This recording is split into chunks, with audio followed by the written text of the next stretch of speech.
Good morning guys. Ito po gumawa po ako ng turkey ham. Isang legs na malaki po ito. Binigay sa boss ko. Ngayon di niya alam kung anong gagawin kasi hindi nila makain ng hindi niluluto sa pineapple juice kasi sobra pong alat niya. Ngayon, ayan pong ginawa ko. Linagyan kong pineapple juice, brown sugar, laurel leaves, and ano ba tawag doon? Star anise. Ayan. Sarap-sarap niya. Pinalambot ko na po.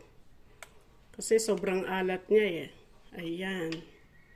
Ayun po, ilalagay ko na siya sa tray para i-deliver na po kay boss.